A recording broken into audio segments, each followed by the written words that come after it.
Mes chers collègues, bonsoir. Je vais vous demander de prendre place. Nous allons commencer. Je vais juste récupérer une feuille d'appel, s'il vous plaît.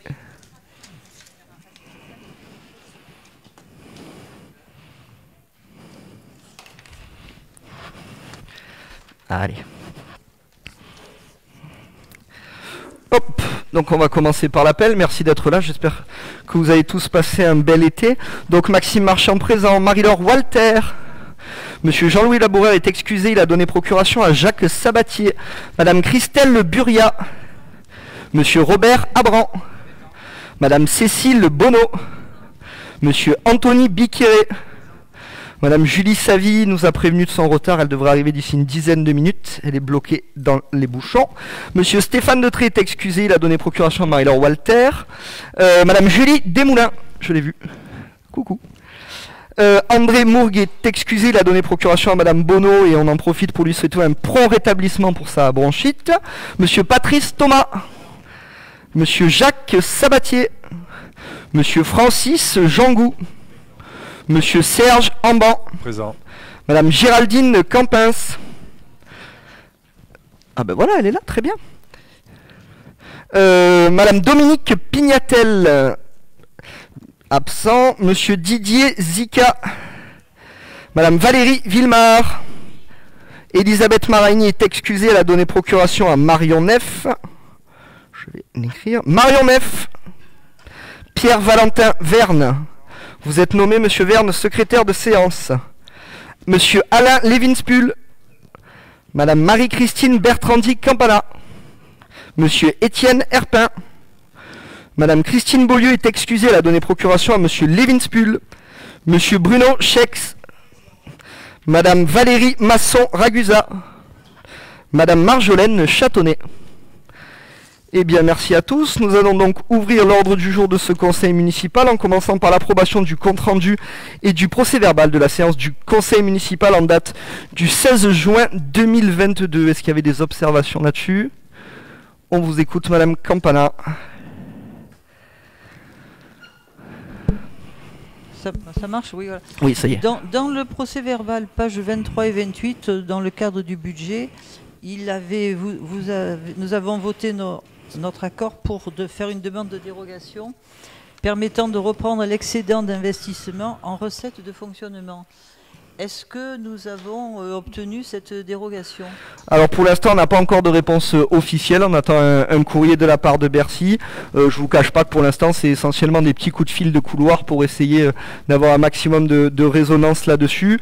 Et on attend aussi un coup de pouce de la préfecture par rapport à ça, même si on est plutôt optimiste, puisqu'au vu de la situation générale des collectivités territoriales dans notre pays, il semblerait fort probable que l'État se montre assez... on va dire arrangeant sur ce genre de dérogation. On va pas vendre la peau de l'ours avant de l'avoir tué, on va continuer en tout cas d'essayer d'obtenir cela, parce que ça a une vraie importance pour l'équilibre budgétaire de cette année. Est-ce qu'il y avait d'autres remarques? Merci. Il faut voter le compte-rendu. Il faut voter le compte-rendu. Qui est contre? Le PV, pardon. Abstention. Unanimité, je vous remercie. Nous allons donc passer aux décisions prises par le maire en application de la délégation générale donnée par le conseil municipal. Est-ce qu'il y avait des questions sur ces décisions? Je vous écoute. Oui, il y a la décision 85, je crois, prévoit que 2 véhicules utilitaires soient achetés dans le cadre du plan climat-énergie-air.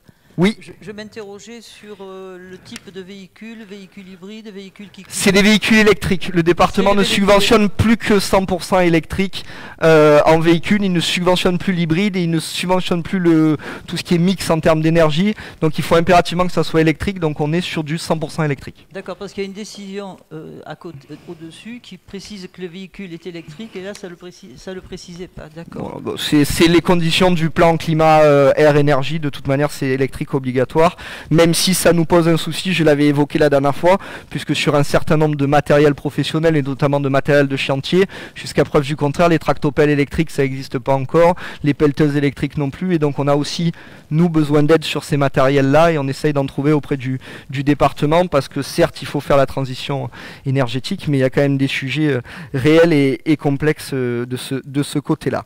Je vous propose donc de passer à la délibération numéro 1, qui est la nomination des 2 cimetières communaux.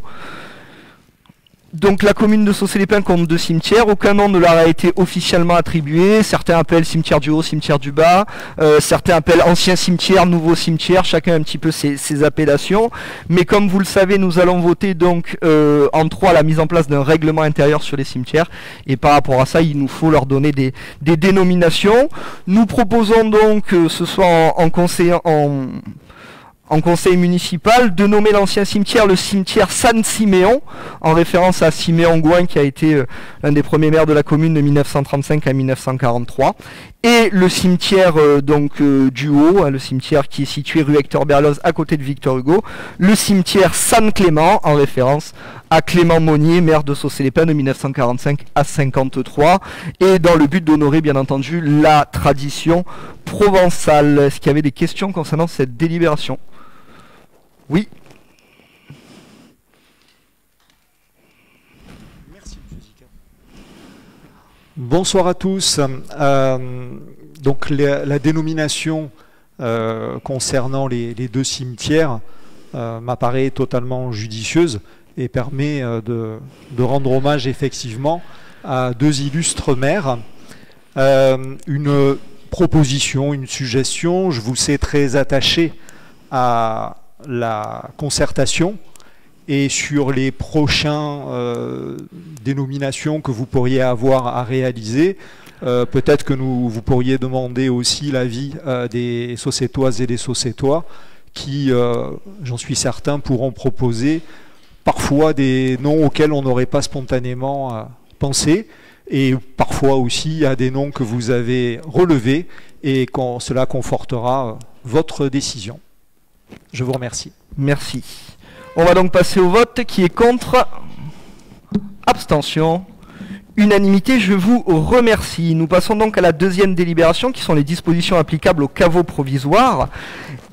Et afin d'accorder donc à la famille d'un défunt le délai nécessaire à l'acquisition d'une concession, à la construction ou à la réparation des caveaux et monuments, un cercueil peut être déposé à titre temporaire dans le caveau provisoire. Le caveau provisoire situé au cimetière San Siméon ne peut être concédé, mais le dépôt temporaire d'un défunt donne lieu au paiement d'un droit de séjour. Il est dès lors proposé aux membres du conseil municipal de fixer le montant d'un droit de séjour pour une durée d'1 an, pour un montant de 400 €. Cette durée peut être reconduite une fois sur demande de la famille pour raison de force majeure. Est-ce qu'il y avait des questions sur cette délibération et sur cette utilisation du caveau provisoire? Oui. Oui, donc une première remarque de forme. À plusieurs reprises, on avait souhaité, lorsqu'il y a des modifications, qu'on nous indique les anciens tarifs et les nouveaux tarifs. Ça permet effectivement de se prononcer d'une manière plus éclairée pour le conseil municipal. Donc là, ma question est de savoir, était-il prévu auparavant un tarif pour cette situation difficile, et évidemment pour les familles et pour les élus, parce que évidemment on parle de mort, on parle de douleur des familles, j'aimerais comprendre, donc merci de cette précision. Donc il n'y avait pas jusqu'à présent de tarifs demandés.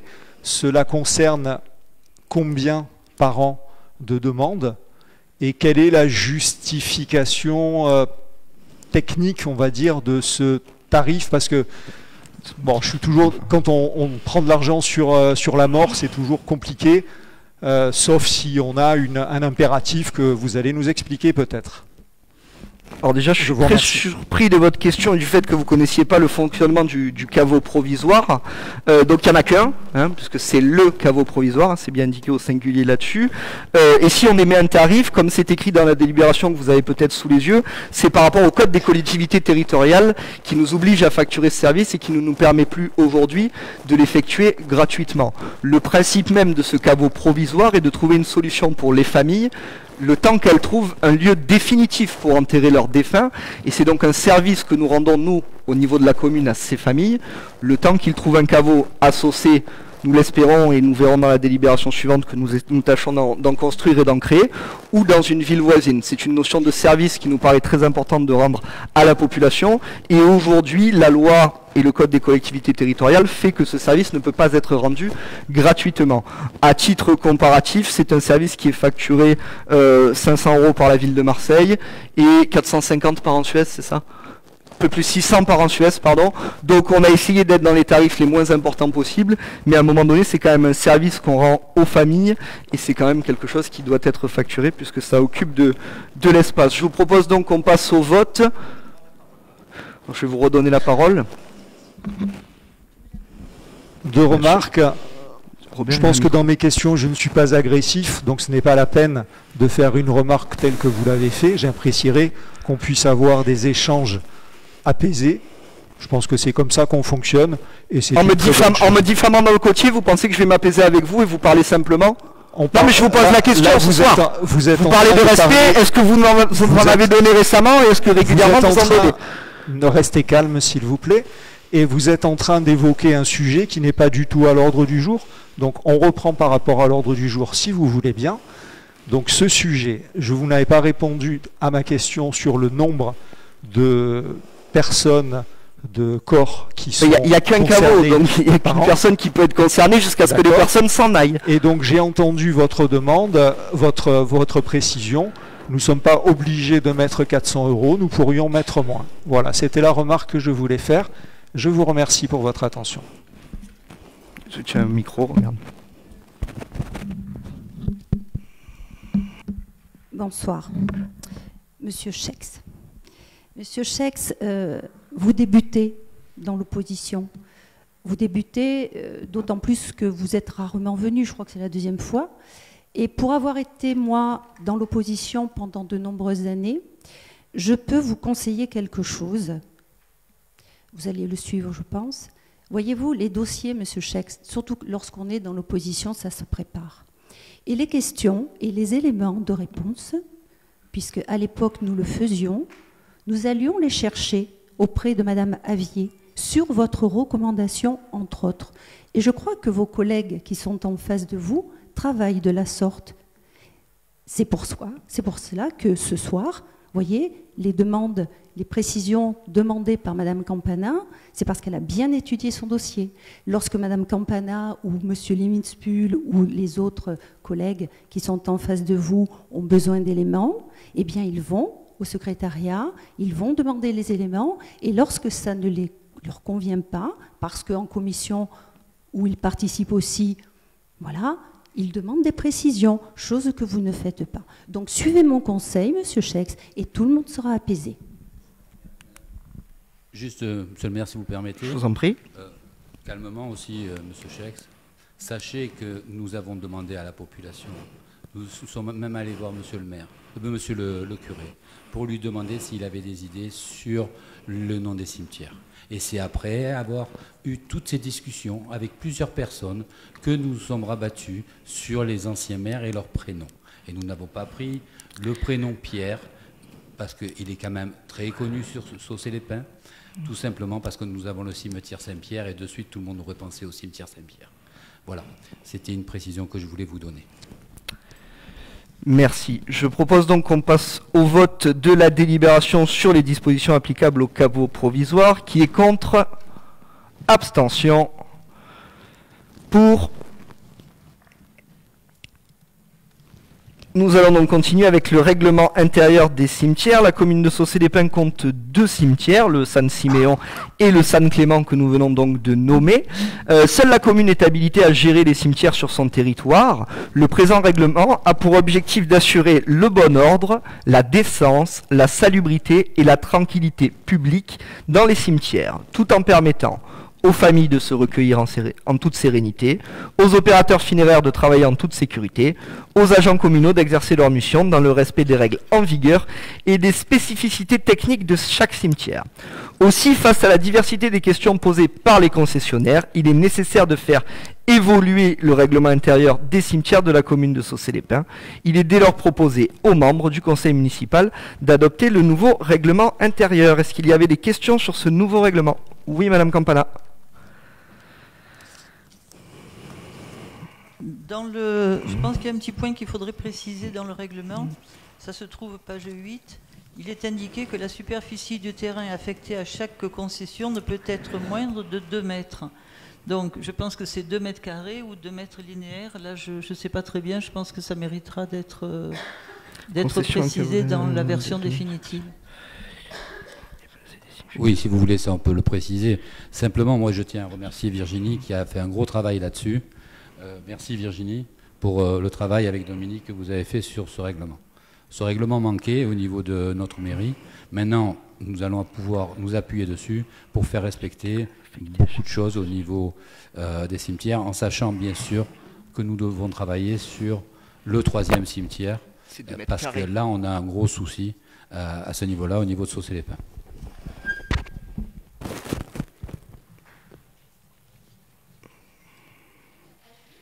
Page 8, c'est des mètres carrés. La superficie du terrain affecté à chaque concession ne peut être moindre de 2 mètres pour toute sépulture. Ou c'est une hauteur? Non, c'est 2 mètres carrés.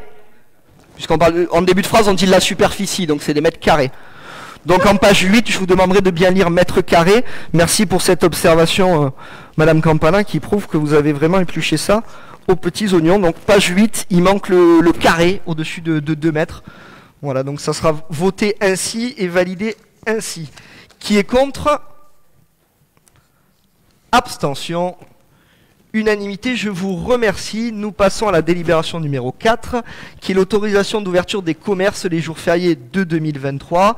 Et vous le savez, c'est surtout une délibération qu'on prend chaque année pour permettre au supermarché Lidl, qui a une surface de vente importante, de pouvoir ouvrir sur les jours fériés et de pourvoir donc à nos besoins ces jours-là, sachant que bien entendu sur le 1er mai, toutes les dispositions du Code du travail sont respectées et donc les commerces n'entrent pas dans le champ d'application de cette exception.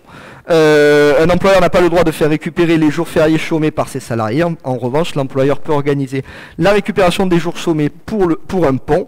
La société Lidl a sollicité la commune par courrier pour l'autoriser à ouvrir son supermarché aux horaires habituels des jours fériés de 2023, comme elle le fait depuis plusieurs années maintenant. Est-ce qu'il y avait des questions sur cette délibération assez redondante, hein, puisqu'on la vote tous les ans pour ceux qui sont des habitués? Qui est contre? Abstention.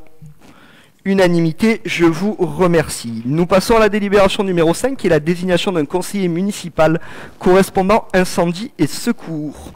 Donc on a été sollicité par le SDIS 13, dans la personne du colonel Grégory Allione, que je salue, et de son président Richard Mallier, car il souhaite créer donc une fonction de correspondant incendie et secours, qui n'ouvre droit bien sûr à aucune rémunération supplémentaire, et qui aura pour mission de participer à l'élaboration, à la modification des arrêtés, conventions et documents opérationnels, administratifs et techniques du service local d'incendie et de secours, qui relève le cas échéant de la commune, de concourir à la mise en œuvre des actions relatives à l'information et à la sensibilisation des habitants de la commune aux risques majeurs et aux mesures de sauvegarde, de concourir à la mise en œuvre par la commune de ses obligations de planification et d'information préventive, de concourir à la définition et à la gestion de la défense extérieure contre l'incendie, de la commune. Il est donc proposé aux membres du conseil municipal d'approuver la désignation de monsieur Serge Amban en tant que correspondant incendie et secours. Je vous rappelle que monsieur Amban est déjà notre correspondant défense auprès de l'armée et de la gendarmerie.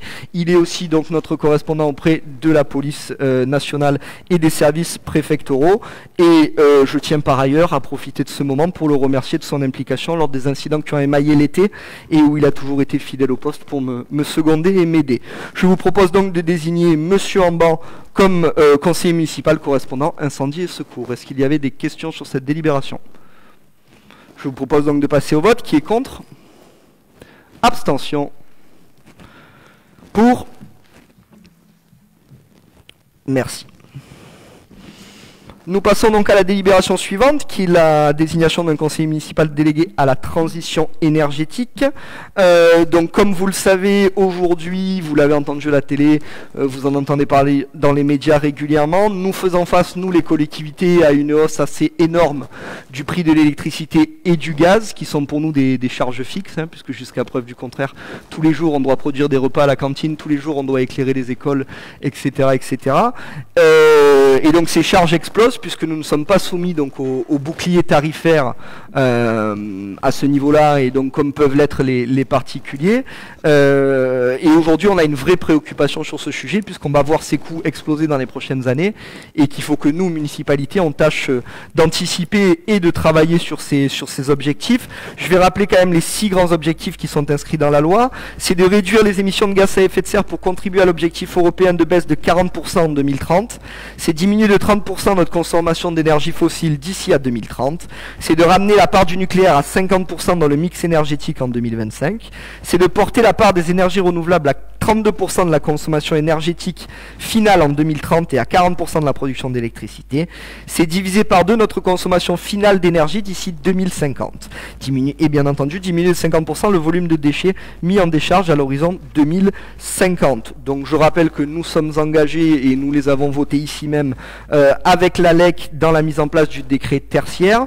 Nous sommes par ailleurs engagés dans le programme acté pour la rénovation des bâtiments, que ce soit donc Merisier pour les bâtiments publics ou Sequoia, merci Christelle de me l'avoir soufflé, pour les écoles. Nous sommes aussi engagés avec la métropole pour l'installation de photovoltaïques sur les équipements du gymnase une fois que la toiture sera terminée. Et nous sommes aussi dans une réflexion sur le remplacement des éclairages publics, puisque je rappelle qu'un certain nombre de nos lampadaires datent des années 80 et que donc ils ont une consommation très très importante. Il faut qu'on fasse des efforts là-dessus. Par rapport à tout ça et à tout ce que nous devons coordonner là-dessus, avant de mettre en place un plan d'investissement et avant de prendre les décisions, j'ai décidé donc de nommer André Mourgue en qualité de conseiller municipal délégué à la transition énergétique, et bien entendu ses attributions autour de la culture sont récupérées par Madame Walter, qui va donc étendre une nouvelle fois son champ de compétences et son champ d'activité. Merci Marie-Laure. Voilà, je pense que c'est une vraie nécessité, c'est vraiment quelque chose sur lequel on se doit de travailler dans les prochaines années, et c'est important d'avoir un conseiller municipal délégué là-dessus, parce qu'il y a beaucoup de réunions, une fois à la métropole, une fois en préfecture, une fois avec les prestataires, et qu'il va falloir aussi à un moment donné trouver des solutions pour réduire la facture énergétique, puisqu'on était à 350 000 euros d'électricité l'année dernière et qu'on va finir a priori l'année autour de 650 à 700 000 euros cette année, et que ça devrait encore augmenter l'année prochaine. Il faut qu'on trouve des solutions, et c'est à nous les élus de tâcher de les mettre en œuvre là-dessus. Est-ce qu'il y avait des questions sur cette délibération? Je vous propose de passer au vote. Qui est contre? Abstention. Pour.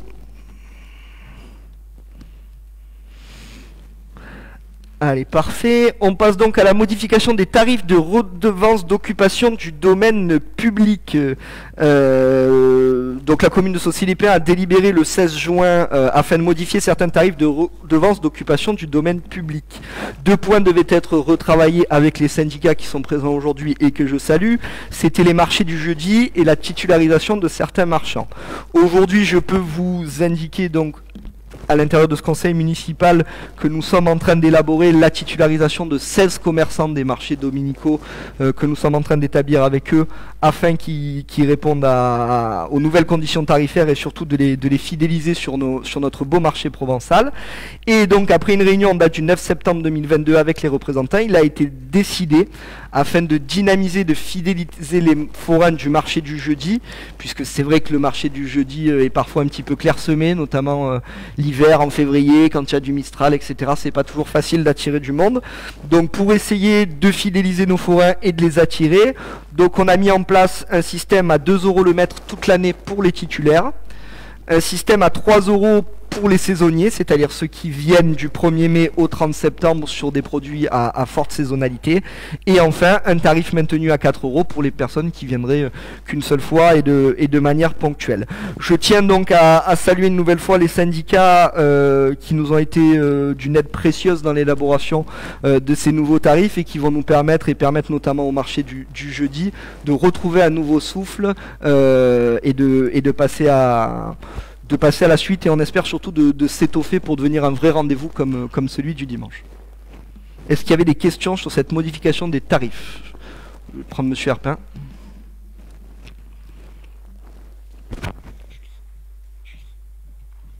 Oui, donc nous allons nous abstenir comme on a fait pour la dernière fois. D'accord. Par contre, j'en profite pour une petite proposition. Nous, le marché du jeudi, l'hiver, on s'était rendu compte que pratiquement 3 week-ends d'affilée, à cause du vent, les forains ne pouvaient pas s'installer, et on les avait mis sur le parking en face du cercle. Parce que c'était quand même un endroit à l'abri. Alors comme en plus il y a très peu de forains, mais au moins à cet endroit-là, ils étaient à l'abri. Donc c'était convenu comme ça avec les placiers et avec les forains. Donc c'est une proposition que... Donc on en a parlé, et c'est bien que vous en parliez parce que c'est venu sur la table pendant la réunion, notamment avec les syndicats.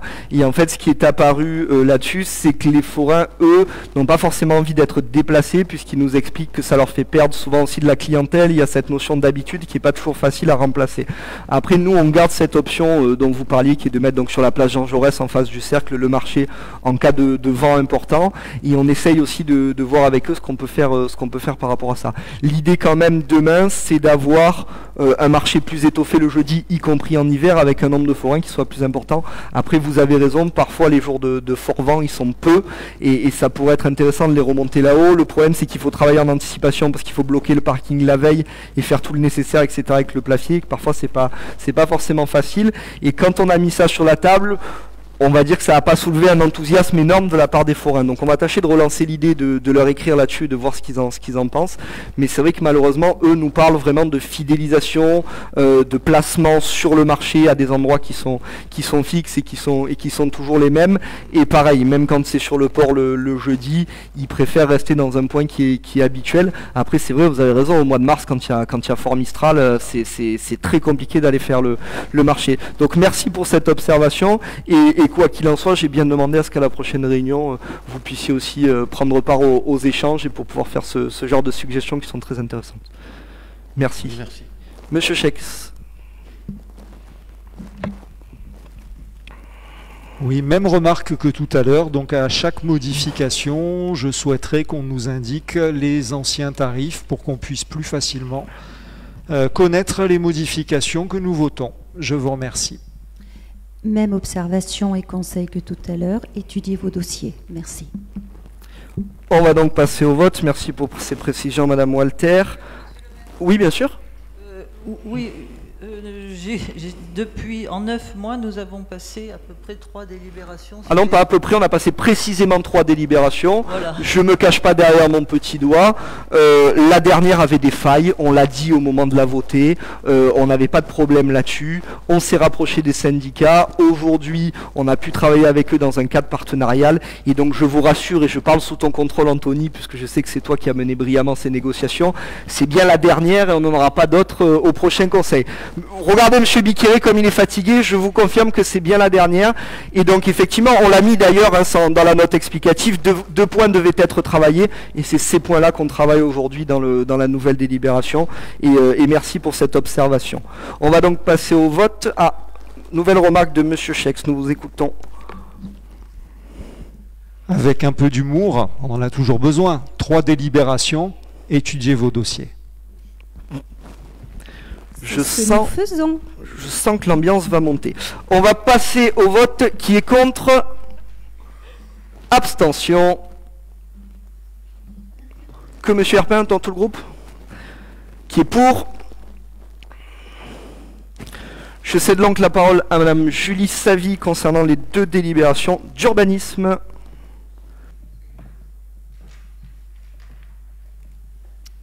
Bonsoir à tous. Alors, la délibération numéro 8 concerne le retrait de la délibération numéro 2022-06-14. Le 16 juin 2022, les membres du conseil municipal se sont prononcés à l'unanimité pour la cession de la parcelle AL54 à la société Nexity et ont autorisé dans la délibération 2022-06-15 le dépôt d'un permis de construire. À l'instruction du permis de construire et afin de respecter les règles du PLUI applicables, il s'est avéré que l'assiette foncière devait être élargie pour respecter notamment la règle relative aux espaces verts.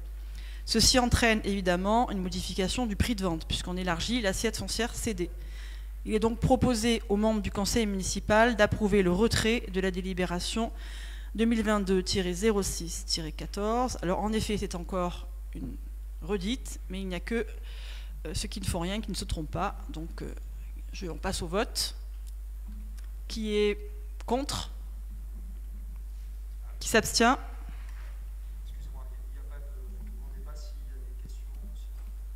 Je ne sais pas si c'est mon rôle de faire ça. Il y a des questions?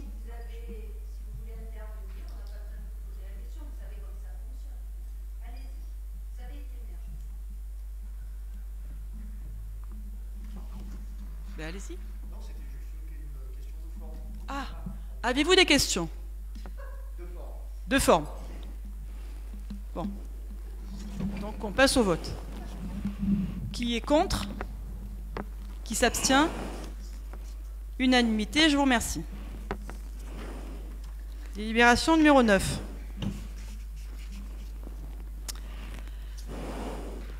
Cession de la parcelle L54, donc ça suit forcément la délibération numéro 8. À l'origine, la SAS Nexity s'est positionnée pour l'acquisition de 4509 m² issus de la parcelle AL54, qui est plus vaste, pour réaliser un programme de 49 logements sociaux. Nous en manquons. La valorisation a été faite sur la base de l'avis des domaines du 8 février 2022 à hauteur de 1 480 000 € et il a été décidé par délibération du 16 juin 2022 de céder la parcelle au prix de 1 400 000 €, la moins-value de 80 000 € étant défalquée de l'amende due par la commune pour la carence en logements sociaux. Aux fins de respecter les règles du PLUI applicables et en cours d'instruction du permis de construire déposé, il s'est avéré que l'assiette foncière devait être élargie. La commune avait par le passé sollicité l'avis des domaines pour une surface de 1300 m² devant la déchetterie, qui appartiennent également à la parcelle AL54 en relation avec la déchetterie. Par avis du 17 juin 2022, les domaines ont fixé la valeur vénale de cette portion de 1300 m² située en zone UC1 de la parcelle AL54 à 260 000 €. Le besoin de Nexity en surface foncière supplémentaire pour son projet étant de 955 m², et eu égard à l'avis des domaines susvisés, la valorisation au prorata de 955 m² est donc de 191 000 €. Il a été choisi de vendre cette portion supplémentaire à hauteur de 60 000 € et d'utiliser la moins-value de 131 000 € pour réduire l'amende relative à la carence en logements sociaux du même montant. Je fais donc les totaux. La moins-value globale utilisable pour réduire l'amende est donc de 211 000 €, c'est-à-dire 80 000 € de la première session et 131 000 € pour la fraction supplémentaire de 955 m² pour le programme. Afin que le projet demeure réalisable, il est donc proposé aux membres du conseil municipal d'approuver la cession de 5 464 m² de la parcelle AL54 au prix global de 1 460 000 € et d'autoriser le maire à signer tous les documents et actes de cession nécessaires à la réalisation de ce projet. Je précise avoir reçu la semaine dernière Madame Campana ainsi que Monsieur Levin-Spulz pour exposer et présenter le projet et avoir échangé une bonne heure ou une heure et demie sur le sujet avec mes collègues. Y a-t-il des questions de forme? On passe donc... Ah, c'est plus un commentaire. Donc moi, Lors du conseil municipal de juin 2022, vous nous aviez indiqué que la partie de la parcelle située devant la déchetterie devait être vendue à la métropole dans le cadre des travaux de restructuration de cette dernière, notamment pour faciliter les voiries, les accès. Et d'ailleurs, c'est pour cette raison que vous aviez demandé l'évaluation des domaines de cette parcelle dont la surface est de 1300 m². Donc nous avons effectivement eu une réunion avec Madame Savy et Madame Perrochon, au cours de laquelle elles nous ont présenté le projet en son état actuel. Nous avons bien noté que le projet initial avait évolué, que finalement la métropole ne fera que l'acquisition globalement des zones de voirie existantes d'accès à la déchetterie à l'antenne et une partie qui se trouve à l'est. Ainsi, le terrain supplémentaire inclus dans la délib, la nouvelle délib dont a besoin Nexity pour rentrer dans le cadre du PLUI, restera sa propriété à l'avenir, sera géré par Elia. Nous avons bien noté qu'aucune rétrocession à la métropole ne serait faite et que finalement il semblerait qu'elle n'en ait plus besoin. Par ailleurs, ce terrain qui est actuellement en déshérence fera l'objet d'un aménagement paysager et d'un jardin. C'est la raison pour laquelle nous voterons pour cette délibération. Je vous remercie. Donc, y a-t-il d'autres questions? On va donc passer au vote. Qui est contre? Qui s'abstient? Unanimité. Je vous remercie. Je rends la parole à Monsieur le maire. Je vous remercie, Madame Savy. Donc, je vais donner immédiatement la parole à Madame Bonneau qui va nous présenter les 3 délibérations concernant les affaires scolaires. Et avant, si tu peux me le permettre, Cécile, que tu présentes cette délibération sur la convention tripartite, je souhaitais saluer mes collègues René-Francis Carpentier de Carry-le-Rouet et Michel Hilac de la ville d'Ansuès-la-Rodonne, qui ont permis de réaliser ce projet commun de mutualisation qui en plus va servir aux enfants des 3 communes. Donc c'est une grande fierté pour nous 3 et je tiens à les saluer, à les remercier pour ce travail. Je te laisse la parole, Cécile. Merci, Monsieur le maire. Oui, voilà, c'est un travail qu'on fait avec 3 communes. Il arrive l'aboutissement aujourd'hui avec la signature de cette convention tripartite. Alors, pour la note explicative, le décret de 2017-120 du 1er février 2017 définit les missions du corps des psychologues de l'éducation nationale. La passation de tests d'efficience intellectuelle fait partie intégrante des missions attribuées à la psychologue scolaire afin de repérer les difficultés d'apprentissage, compléter les dossiers des familles effectuant une demande d'accompagnement des élèves en situation de handicap, constituer des dossiers d'orientation, travailler en coordination avec les enseignants pour la mise en place d'aménagements pédagogiques adaptés. C'est aussi mettre en lumière tous les problèmes de 10. Donc, c'est très intéressant et ça apporte vraiment un outil très intéressant pour les enseignants et ça aide les familles également. La réalisation de ce test repose sur l'utilisation d'un matériel spécifique, le test WIX 5. Comme stipulé dans les articles L211-8 et L212-5 du Code de l'éducation, les communes ont à la charge l'ensemble des dépenses liées au fonctionnement de leurs écoles maternelles et élémentaires, hors rémunération des personnels évidemment. En septembre 2021, on a eu de la chance puisqu'une psychologue scolaire a été affectée de manière définitive aux écoles d'Ansuès-la-Redonne, Carry-le-Rouet et Saucé-les-Pins. On espère qu'elle restera longtemps sur nos communes parce que ça faisait longtemps qu'on attendait cette nomination. Je ne sais plus, 5 ans peut-être madame, plus que ça, voilà. Je précise que si elle est mutée ou si elle s'en va, le logiciel restera la propriété des 3 communes quand même parce que c'est un investissement important. C'est pourquoi les 3 communes ont décidé d'acheter le test WIX 5 d'un montant global de 2002,74 centimes. Chaque commune prendra à sa charge 667,58 €. Il est donc proposé aux membres du conseil municipal d'approuver cet achat et d'autoriser Monsieur le maire à signer la convention tripartite. Y a-t-il des questions? Qui vote contre? Y a-t-il de l'abstention? Non. Merci. Alors vous avez aussi le protocole d'accord dans les documents, ça reprend un petit peu la note de synthèse que je viens de lire. Deuxième délibération pour l'éducation, autorisation de signature d'un avenant pour la convention d'objectifs et de financement. Alors c'est un petit peu compliqué, il s'agit de l'autorisation de signature d'un avenant prestation de services EAJE, le bonus territorial de la CTG. Donc on va expliquer un petit peu tout ça. Comme inscrit dans la convention d'objectifs et de gestion 2018-2022 signée entre la branche famille et l'État, le financement des établissements d'accueil du jeune enfant évolue. Il comporte un financement qui reste lié à l'activité de la structure, la prestation de services uniques et intègre des bonus forfaitaires qui dépendent des publics accueillis et du territoire d'implantation. À compter de l'exercice 2019, ont ainsi été mis en place les bonus inclusion handicap et mixité sociale. Le bonus territoire CTG complète le dispositif progressivement au fur et à mesure de l'arrivée à échéance des contrats enfance et jeunesse. Il est attribué aux établissements soutenus financièrement par des collectivités locales signataires avec la CAF d'une convention territoriale globale, la fameuse CTG. Le bonus territoire est donc une aide complémentaire à la prestation de services uniques versée aux structures soutenues financièrement par une collectivité locale engagée auprès de la CAF dans un projet de territoire au service des familles. Cette subvention de fonctionnement vise à favoriser le maintien de l'offre par l'encouragement à la poursuite des cofinancements publics, poursuivre l'encouragement au développement en prenant appui sur les projets de territoire qu'incarnent les CTG. Le montant forfaitaire de bonus territoire CTG pour les places existantes soutenues par la collectivité est de 1 337,67 €. Il est donc proposé aux membres du conseil municipal d'approuver cet avenant et d'autoriser monsieur le maire à le signer. Je pense que...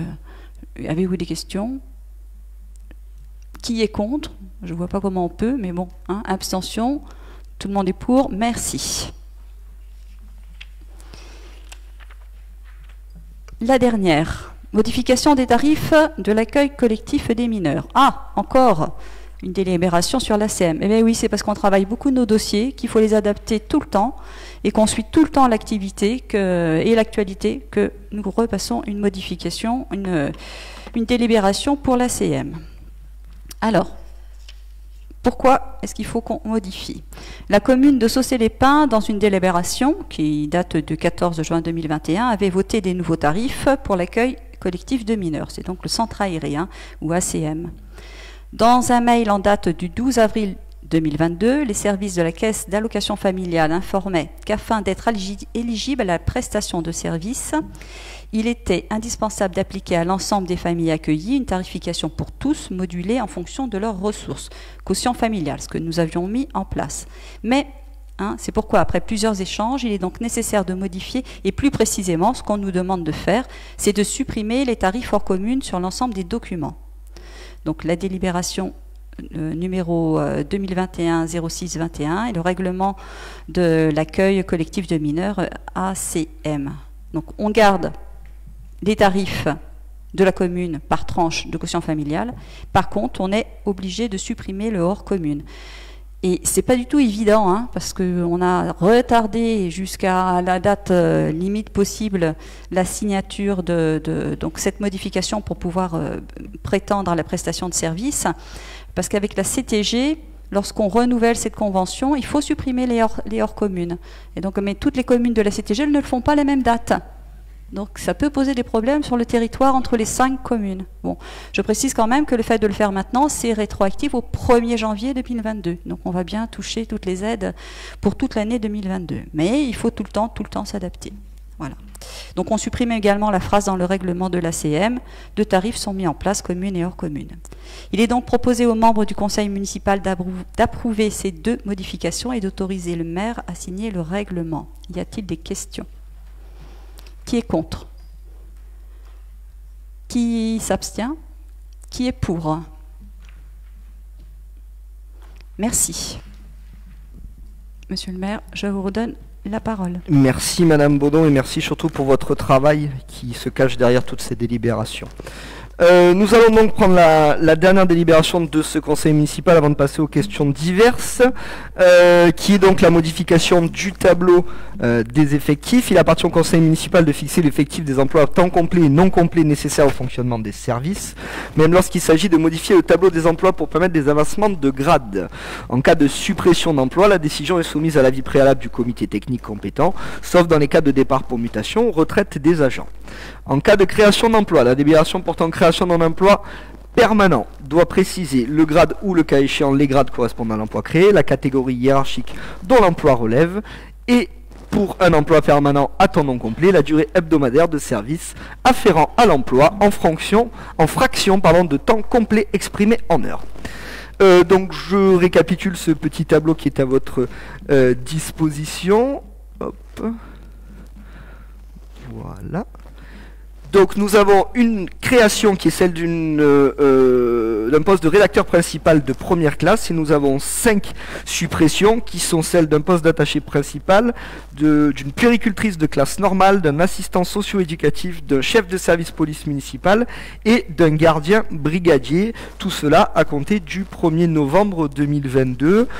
Donc nous continuons ce que nous avons amorcé depuis le départ, c'est-à-dire des mutations entre les services, des formations et le fait de permettre à un certain nombre d'agents de se tirer vers le haut et de modifier un petit peu leurs conditions de travail, tout en gardant à l'esprit que donc le premier tableau des effectifs comportait 127 emplois à plein temps, et qu'aujourd'hui nous avons 117 emplois à plein temps. Donc nous travaillons depuis de nombreuses années à essayer de réduire cette masse, puisqu'on en parle assez régulièrement, et notamment dans les présentations budgétaires, du fait que les salaires représentent plus de 2/3 des dépenses de la ville de Saucé-les-Pins.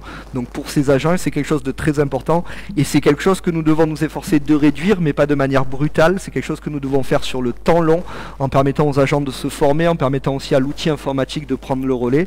Et donc c'est tout cela que nous faisons aujourd'hui, et c'est pour ça qu'un certain nombre de départs à la retraite vont pouvoir ne pas être remplacés en 2022, et qu'on continuera cette politique-là en 2023 et en 2024. Je vous informe par ailleurs du départ de Madame Audrey de Gaspard, notre responsable financière, donc qui nous quitte pour la direction du pôle de la petite enfance du département, qui était le poste de ses rêves depuis un certain nombre d'années. Donc on l'encourage là-dessus, et on la remercie pour son passage, et donc vous informer de l'arrivée prochaine de Monsieur Pascal Cuillet en tant que directeur financier, qui prendra donc la place de Madame de Gaspard, afin d'assurer une continuité sur l'aspect financier, puisqu'il nous paraît quand même primordial de continuer à surveiller ça de près, surtout vu les échéances qui arrivent bientôt. J'espère avoir été complet là-dessus, et si vous avez des questions, je vous écoute. Oui. Oui, je vois qu'effectivement il y a 5 suppressions et une création. Oui. Donc ça veut dire qu'il y a 4 personnes qui vont quitter l'effectif, effectivement. Je vois quand même 2 personnes de la police municipale, dont le chef de service. Alors c'était pas le chef de service, c'est Monsieur Gallet, qui était en maladie depuis 3 ans et qui prend enfin sa retraite, et dont nous pouvons supprimer le poste et la ligne. Voilà, policier municipal historique de Saucé-les-Pins, qui a travaillé ici depuis 25 ans, qui s'était arrêté pour raison personnelle depuis un certain temps, et qui là prend sa retraite pour rejoindre sa compagne à Montluçon. Donc on lui souhaite une bonne retraite. Donc c'est pas Monsieur Perfetti qui est aujourd'hui le chef, c'était le chef qui était pas là, qui aujourd'hui s'en va. Et par ailleurs, sur la ligne d'au-dessus, quand vous voyez assistant socio-éducatif et puéricultrice classe normale, c'est parce que c'est ça, c'était des postes qui n'étaient pas pourvus, et que donc on avait créé, vous savez, au moment de remplacer la directrice du CCAS, parce qu'on ne savait pas encore quel niveau la personne qui serait choisie aurait, si c'était un attaché principal, si c'était un assistant socio-éducatif ou un rédacteur de première classe. Donc on avait créé plusieurs postes, et il s'avère qu'au final, donc Madame Soudé, puisque c'est son nom, la nouvelle directrice du CCAS, est une rédactrice principale de première classe, c'est ça ? Attachée, pardon, une attachée principale. Donc elle récupère le poste d'attachée principale, et on supprime les autres postes qui sont pas nécessaires à son accueil. Je sais que c'est un petit peu confus, c'est un peu le souci avec les effectifs et la notion de fonctionnariat, mais malheureusement on est obligé de faire ce suivi, et vraiment voilà, le chiffre qu'il faut retenir, c'est le nombre total de postes pourvus. Donc on a 126 postes ouverts et 117 postes pourvus, et on tâche donc de continuer à réduire, que ce soit les postes ouverts ou les postes pourvus. C'est la politique qu'on cherche à mener là-dessus. Donc le rédacteur principal de première classe est une création de poste. Pour Monsieur pour Monsieur Cuillet, donc notre nouveau directeur financier, et c'est pour ça qu'on supprime le poste d'attaché principal qui était celui de Madame Gaspard. Enfin, c'est un jeu de chaise musicale. D'accord, Voilà. c'est un jeu de chaise musicale, mais qui n'est pas forcément très évident, donc je crois que c'est bien. Vous avez bien fait de poser la question, et j'espère ne pas m'être trop empêtré dans mes explications. J'espère que c'était quand même clair pour tout le monde.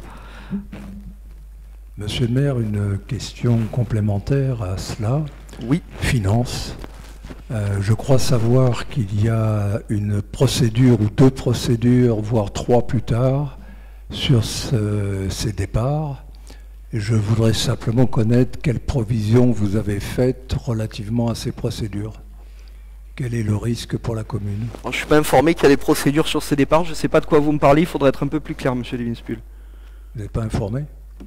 Moi, j'ai aucune procédure, que ce soit avec Monsieur Gallet ou avec qui c'est qui s'en va là. Le chef de la police municipale, c'est Monsieur Gallet. Le gardien brigadier, c'est Gilles Blanchard. Je ne crois pas qu'on ait de procédure avec lui non plus. Je parle de Monsieur Gallet. Non, il a signé son papier de retraite. On l'a reçu la semaine dernière. C'est acté. Ah bon. Voilà. Dans ce cas-là, il n'y a pas de problème. Merci. Voilà. Je vous propose donc de passer au vote. Qui est contre? Abstention? Unanimité. Je vous remercie. Je vais donc passer aux questions diverses qui m'ont été adressées de manière détaillée par le groupe Priorité Saucé. Donc je vais les lire et je vais lire au fur et à mesure les réponses. Nous avons noté notamment lors du forum des associations que le sol de la salle centrale du gymnase n'avait pas été protégé par le revêtement spécifique dont nous disposons. Ce sol étant spécifiquement destiné à une utilisation sportive, nous nous en étonnons et craignons une forte dégradation. Chaussures non appropriées, chaises stables. Pourquoi n'installons-nous pas ce revêtement et que faites-vous pour empêcher la dégradation du sol? Donc comme vous le savez, le gymnase a été totalement inondé en novembre 2020, y compris la salle centrale et le sol de la salle centrale, qui fait que le sol s'est décollé à plusieurs endroits et a eu beaucoup de mal donc à subir cela. Par rapport à ça, on a fait des devis pour le changer. C'était prévu au plan d'investissement 2021 de changer le sol. Sauf qu'entre-temps, il a été repéré des failles sur la toiture du gymnase. Donc on essaye de travailler de manière intelligente. Donc on est actuellement en train de refaire la toiture. Je pense que tout le monde a vu les filets qu'il y avait sur la toiture du gymnase, ainsi que le matériel d'isolation qui était stocké à proximité. Et donc dès que la toiture sera finie, nous passerons au changement du sol. C'est pour ça qu'il ne nous a pas semblé utile de déclencher des dizaines d'heures supplémentaires au niveau des agents du technique pour mettre des tapis, alors que nous savons pertinemment que le sol va être changé incessamment sous peu. Travail qui, je précise, est fait en collaboration par M. Biquéré, avec notamment le club de basket, le club de hand et les utilisateurs de la salle centrale, pour que le nouveau sol corresponde à leurs besoins et à leurs attentes en termes de compétition. C'est cette année que vous allez faire le changement ou l'année prochaine? Du sol. Le sol c'est prévu pour l'année prochaine, hein. Il n'y a pas de budget encore cette année là-dessus. En fait on attend de réceptionner la toiture avant de lancer le marché pour le sol, donc vous savez le temps que ça prend. Donc on espère pouvoir faire le sol. Pour vous donner une date, ça reste une espérance, mais en août de l'année 2023 pour essayer de gêner le moins de personnes possible. Voilà. Nous avons appris que les 4 maisons louées à des agents municipaux situées sur le site de l'école Jules Ferry devaient être libérées pour permettre la construction de la nouvelle école. Pouvez-vous nous confirmer que les agents actuellement logés ne perdront pas leur habitation avant l'expiration de leur bail et que dans le cas contraire, ils seront relogés. Une rumeur s'est répandue selon laquelle finalement l'une de ces maisons serait vendue à l'actuel locataire ou que celui-ci serait autorisé à y demeurer, créant ainsi un régime de faveur vis-à-vis de ses collègues. Pouvez-vous nous confirmer ou infirmer cette rumeur? De ce fait, qu'en est-il de l'avancement du projet des écoles? Donc je vais essayer de vous répondre point par point. Donc le projet des écoles actuellement nécessite plusieurs aménagements au niveau de la parcelle, avec les logements bien entendu qui se trouvent sur cette dernière. En l'état actuel des choses, nous n'avons pas besoin de manière impérative de déconstruire les logements pour lancer le chantier d'aménagement de Jules Ferry. Je pense que c'est important de le préciser. Mais afin de faciliter la présence des enfants, puisqu'on aura certainement pendant un laps de temps tous les enfants sur un même site, nous avons fait le choix et pris l'option de libérer les logements. C'est-à-dire que Madame Savy et le service urbanisme ici présent ont écrit aux locataires pour leur indiquer qu'à la fin de leur bail ne serait pas reconduit, qu'ils devraient libérer le logement. 3 locataires sur 4 ont reçu ces courriers, tout simplement parce que pour 3 locataires sur 4, le bail arrive à échéance en 2023. Le 4e locataire a un bail qui court en 2025. Nous n'allons pas lui envoyer en 2025 un courrier lui disant qu'il devra libérer son logement dans 2 ans. Nous le ferons dans le timing qui nous est imparti là-dessus. À l'heure actuelle, il n'est absolument pas question d'expulser qui que ce soit ou de le sortir en dehors des procédures prévues. Je rappelle et je précise quand même que certains des locataires sont des employés municipaux, qu'ils ont été contactés dans le but de leur demander de préparer des dossiers de logements sociaux, puisqu'en tant que fonctionnaires, ils peuvent être prioritaires sur ce type de logement et on peut obtenir, même dans les communes voisines, on peut obtenir un coup de pouce par rapport à ça en tant que fonctionnaire. Aujourd'hui, nous n'avons reçu aucun dossier de logement social de la part de ces personnes et malgré les multiples relances que nous avons effectuées, il semblerait que certains locataires soient plus rentrés dans une logique de bras de fer que dans une logique de porte de sortie et de solution. La bonne nouvelle pour nous, je vous la donnais en introduction, c'est que nous n'avons pas besoin de vider les logements pour commencer les travaux, mais nous souhaiterions le faire pour le confort des habitants et pour le confort des enfants, puisque je rappelle qu'on parle là du confort des enfants, ça me paraît primordial. Vous m'avez ensuite demandé donc le projet des écoles. Donc à ce stade, on en est toujours aux études géothermiques, énergétiques et à l'identification des contraintes et au phasage des travaux, bien que normalement nous devrions réceptionner un chiffrage finalisé dans le courant de la semaine. Lorsque nous rentrerons dans la phase de projet, la commission éducation sera évidemment saisie et on vous donnera tous les éléments qu'on a. Par ailleurs, je tiens quand même à préciser sur ce dossier qu'on a eu beaucoup de rebondissements, on a eu beaucoup de changements. On a voulu être transparent tout au long du processus, ce qui fait que souvent on me dit « Ah mais vous aviez dit ça, ça a changé, etc. » Parce qu'on a toujours joué avec toutes les cartes sur la table. C'est pas aujourd'hui que ça va changer, on continuera d'expliquer à la population ce qu'on fait. Et s'il y a des changements ou des choses qui doivent être un petit peu modifiées, on tâchera de les expliquer et de les montrer à tout le monde en toute concertation. Et je vous invite, comme vous avez pu le faire avec Madame Savy, à venir me rencontrer et rencontrer Madame Bonneau. Si vous voulez plus d'éléments là-dessus, ça sera un plaisir de vous recevoir. Je crois que c'était votre question. Donc n'hésitez pas, vous me faites un courrier et vous aurez tous les éléments là-dessus. Lors du dernier conseil municipal, nous avons posé la question des économies à réaliser pour faire face à la hausse du coût de l'énergie. On en a reparlé encore aujourd'hui, effectivement. Parmi ces économies, il y a celles relatives à l'utilisation de l'eau, rationalisation, diminution de consommation, recherche de fuites et réfection de réseaux. Quelles sont les actions prises par la commune, la métropole, la SEM dans ce domaine et quelle économie peut-on en attendre? Concernant les économies d'énergie, vous nous avez indiqué des projets et des pistes, où en êtes-vous? Donc tout d'abord, nous avons décidé donc de désigner un conseil municipal à la transition énergétique, vous l'avez vu tout à l'heure. Concrètement, en ce qui concerne l'eau, il a été nécessaire, nous avons donc respecté l'arrêté préfectoral, notamment cet été, de ne pas ouvrir les douches comme il était prévu. Et nous avons aujourd'hui acheté un détecteur de fuite d'une valeur de 3 267 € que nous tâchons de faire passer dans un maximum de bâtiments et dans un maximum d'endroits pour essayer de repérer des consommations qui seraient pas bonne ou qui serait fallacieuse entre guillemets. En ce qui concerne donc l'électricité, l'agence locale de l'énergie et du climat, l'ALEC, a mené depuis près d'1 an sur nos consommations et nos actes d'économie. Ils nous ont fait donc de très longues recommandations. Il faut qu'on change les ampoules, il faut qu'on travaille sur plein de sujets.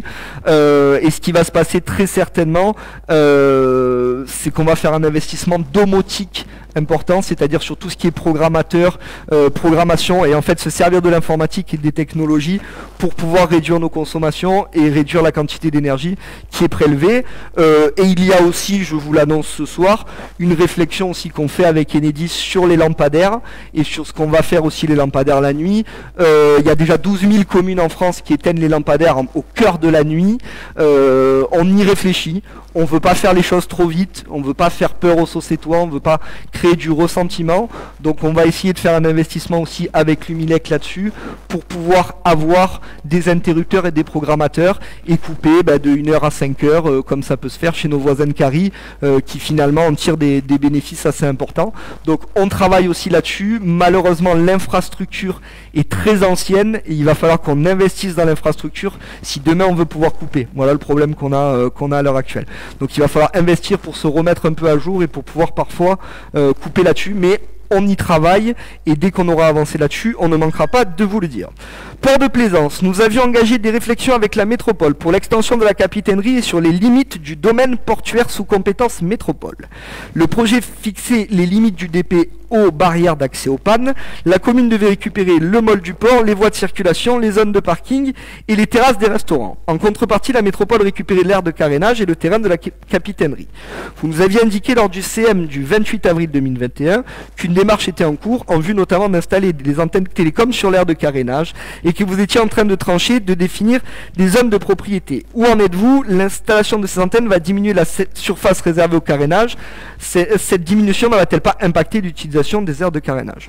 Donc déjà, pour information, donc concernant les antennes, on continue d'y travailler. L'objectif qu'on s'était fixé, c'était automne 2022, et c'est toujours notre objectif d'essayer d'avoir enfin du réseau dans tout Saucé à la fin de l'année. Donc on continue de travailler avec les opérateurs. Et donc on parle là d'une emprise au sol de 2 fois 16 mètres carrés pour les antennes. Donc on n'est pas sur un espace de carénage qui fait plus de 1000 mètres carrés.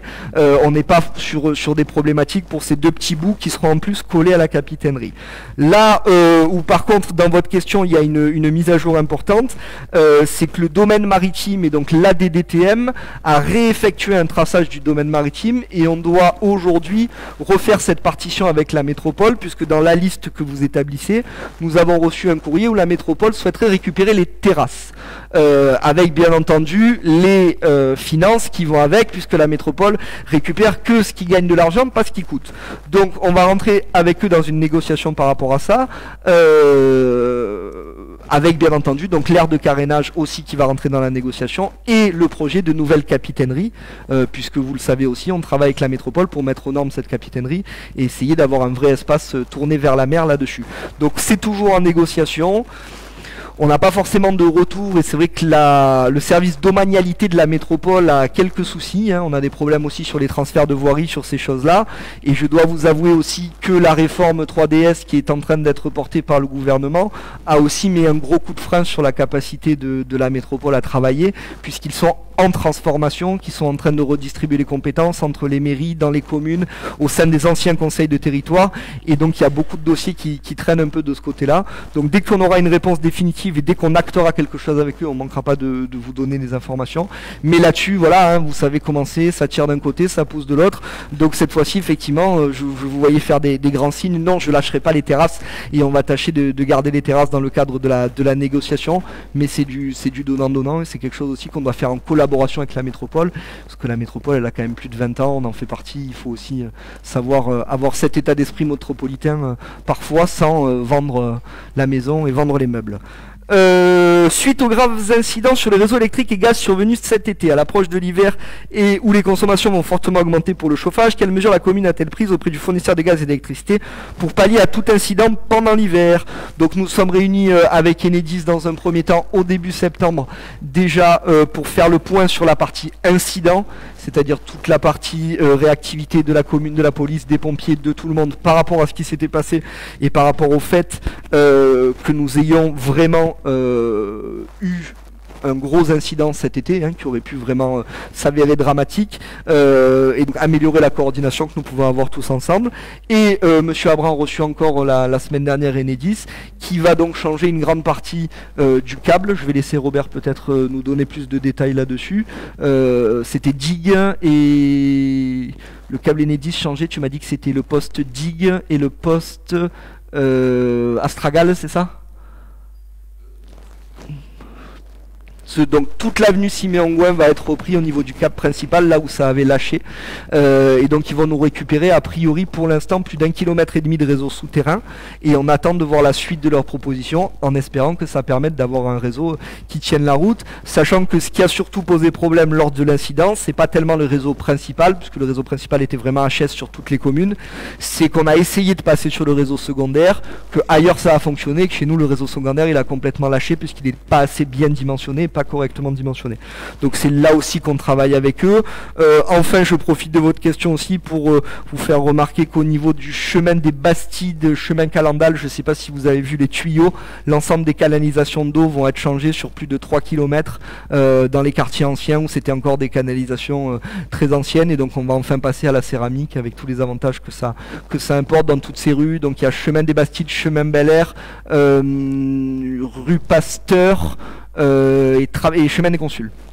Voilà, 3 km en tout, donc l'ensemble du réseau du quartier va être totalement refait par la Société des Eaux. Voilà. Siméon-Gouin et impasse Mistral aussi sur cette partie eau, et sur la partie électricité, Siméon-Gouin, impasse Mistral jusqu'à la digue. Exactement. Il y avait une question complémentaire ou je passe à la suite?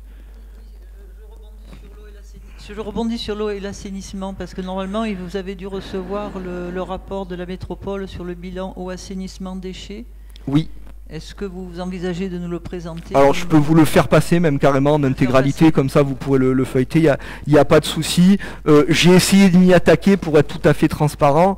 C'est pas très digeste, hein, voilà. Donc si vous y trouvez votre compte, on vous le fera passer avec grand plaisir. Je sais que c'est Monsieur Sabatier qui l'avait feuilleté aussi là-dessus. Allez, je passe à la dernière question. Début septembre, vers 21h45, un véhicule a circulé à vive allure sur le quai du port au milieu des promeneurs, puis opéré un demi-tour dans la partie plus large, mettant en danger les usagers. Le conducteur, très agité et agressif, s'en est pris aux clients des restaurants. Il est très facile de pénétrer en voiture sur le quai, que ce soit côté est ou ouest, dans la zone des restaurants. Il conviendrait de sécuriser l'ensemble du quai. Pouvez-vous mettre en place une protection des piétons tout en laissant un accès à des horaires adaptés pour les livraisons des commerces? Donc on est en train de mettre en place un plan global de sécurisation du port. La première étape, ça va être la pose d'une barrière DFCI au niveau du PAV sur le môle du port, pour pouvoir bloquer avec quelque chose d'actif et de factuel, et plus devoir mettre un véhicule pendant les périodes de festivité, qu'on ait une vraie barrière et quelque chose. Et on travaille en collaboration avec la métropole, puisque je vous le disais tout à l'heure, ils veulent récupérer les quais, donc on essaye aussi de voir avec eux dans quelle mesure ils sont capables de les sécuriser. Sauf erreur de ma part, et à moins que je confonde deux soucis, je tiens quand même à préciser que la personne qui s'est rendue coupable des actes que vous décrivez est quand même un commerçant qui a son commerce sur les quais du port. Donc c'est aussi très compliqué quand vous avez affaire à des personnes voilà, qui ont du mal à discuter, du mal à bien s'entendre avec autrui. Donc on l'a convoqué, on a tâché d'apaiser les choses là-dessus. On continuera d'être dans l'apaisement, mais effectivement vous avez raison, il faut qu'on travaille la sécurisation.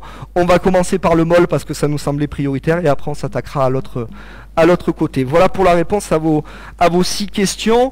Je conclurai par une petite intervention qui me semblait quand même être légitime et extrêmement normale. Vous savez que je n'ai pas l'habitude d'utiliser cette assemblée pour régler des comptes politiques, mais ce soir je me dois de rétablir certaines vérités.